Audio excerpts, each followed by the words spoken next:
Olá, bom dia. Hoje, quarta-feira, dia 22/11 de 2023. E muito obrigado por você estar aí.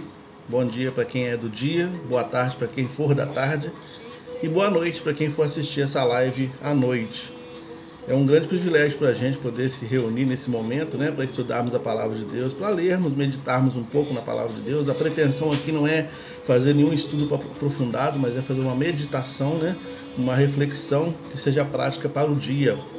E hoje a nossa leitura está em Lucas capítulo 12, versículos 15 até o 21, que diz assim, ó: E disse-lhes: Acautelai-vos e guardai-vos da avareza, porque a vida de qualquer homem não consiste na abundância daquilo que possui.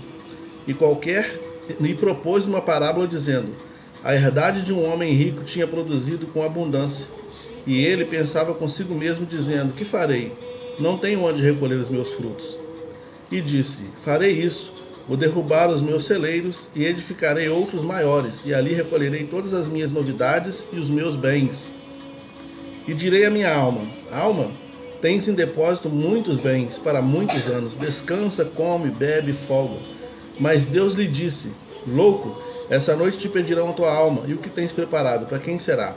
Assim é aquele que para si ajunta tesouros e não é rico para com Deus.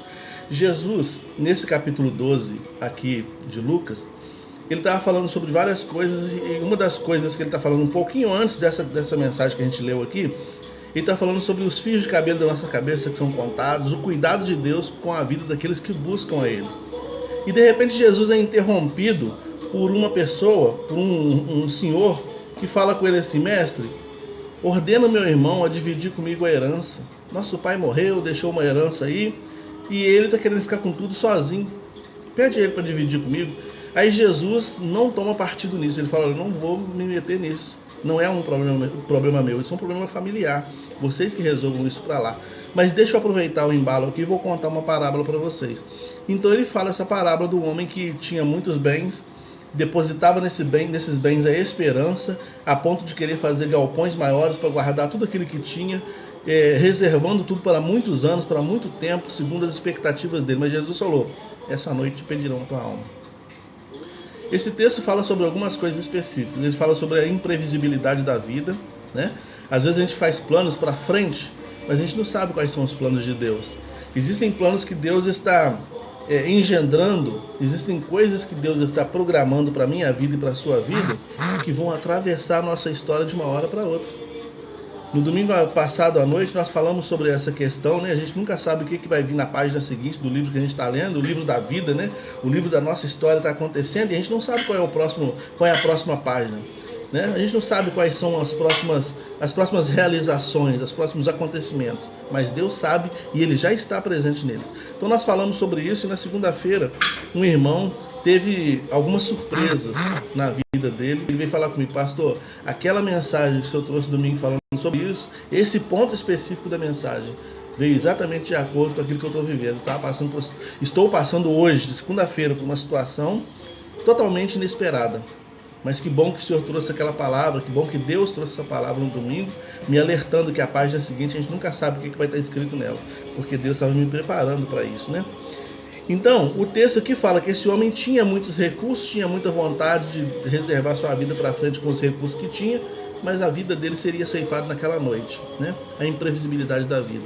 E a chave desse texto está no versículo 15, quando ele fala assim, ó: a vida de um homem não consiste naquilo que ele tem. Deus não é contra a riqueza, Deus não é contra dinheiro, Deus não é contra a prosperidade, muito pelo contrário, Deus é o Deus de toda a prosperidade. Se você vai ler Deuteronômio capítulo 28, só fala de prosperidade. Se você vai estudar a vida de Jó, prosperidade. Abraão era próspero, Ló era próspero,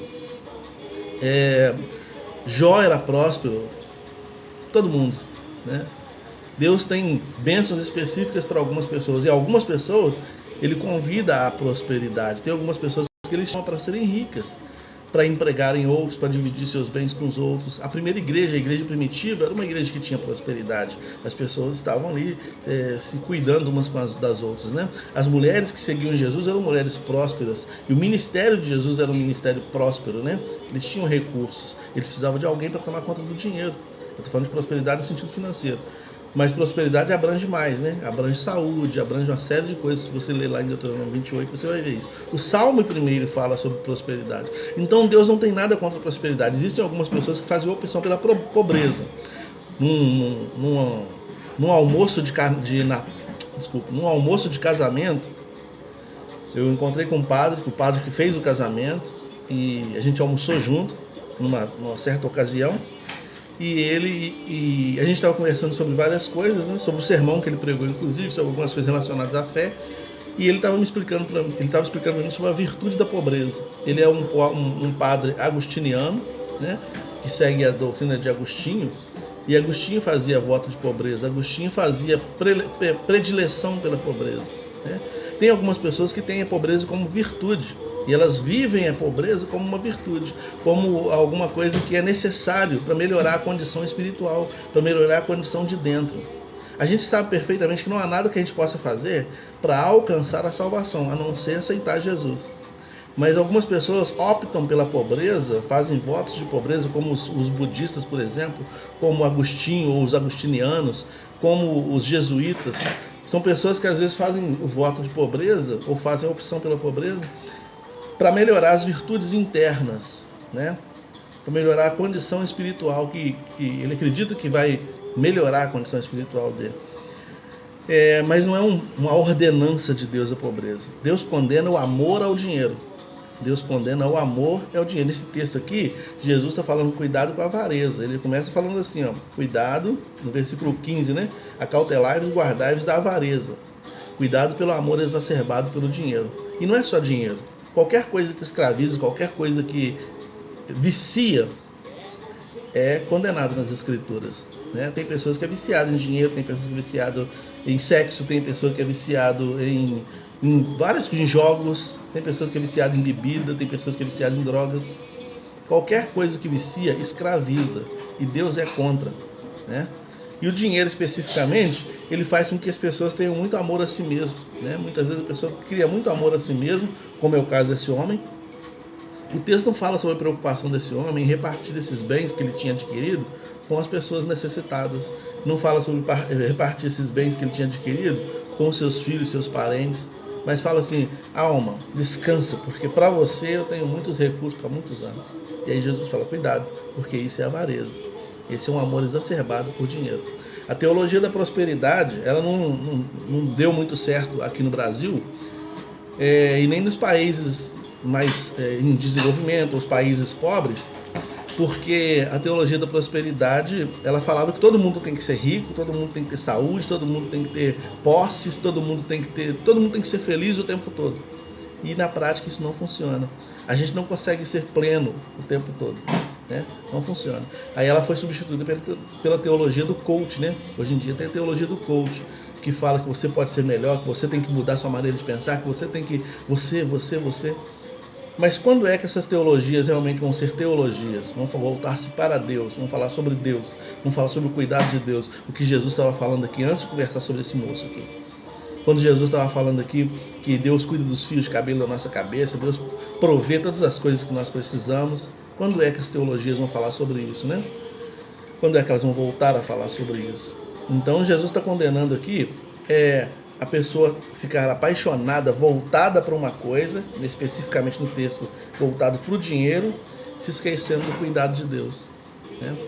Então, Deus não é contra a prosperidade, em nenhum tipo de aspecto da prosperidade ele é contra, mas ele nos orienta a tomar cuidado com isso. Em 1 Timóteo capítulo 6, versículo 10, o apóstolo Paulo fala que o amor ao dinheiro é a raiz de toda espécie de males. Todos os males que a gente consegue adquirir na vida, ele fala assim, ó, está relacionado à questão do dinheiro, à ganância, à avareza. E a gente tem que tomar cuidado com isso. Certamente que Deus tem muitas bênçãos para a sua vida, para a minha vida também, né? Que a gente foque nisso, né? Se Deus quiser fazer de você uma pessoa rica, receba essa bênção. Seja rico, seja abençoado, abençoe vidas com isso, tá? Não faça voto de pobreza achando que com isso você vai herdar o céu. Não tem nada a ver uma coisa com a outra. Mas também não sejamos gananciosos, né? Como diz a Escritura, gananciosos da torpe ganância, né? Porque tudo passa. Aquele homem tinha adquirido muitos bens, mas ia morrer no dia seguinte. O que adiantaria isso, né? Então que nós sejamos ricos para com Deus. O versículo 15 ele deixa muito claro isso. O que adianta o homem ter muita coisa e não ser rico para com Deus? Ser rico para com Deus é rico das virtudes do céu, é rico das virtudes que o Espírito Santo é capaz de produzir na nossa vida. E assim a gente vai agradar a Deus, vai andar em comunhão com Ele. Que Deus nos abençoe. Um bom dia aí para o Gleison, para a Ingrid, para a irmã Ana Maria, para o Zé Antônio, meu sogro, para a Rosilane, que está sempre aí, e outros irmãos que se encontram aí. Deus abençoe a vida de cada um. Vamos orar. Senhor, obrigado pelo teu cuidado, carinho e misericórdia. Perdoe os nossos pecados e nos ajuda a colocar a tua palavra nos nossos corações, em nome de Jesus. Amém. Deus abençoe.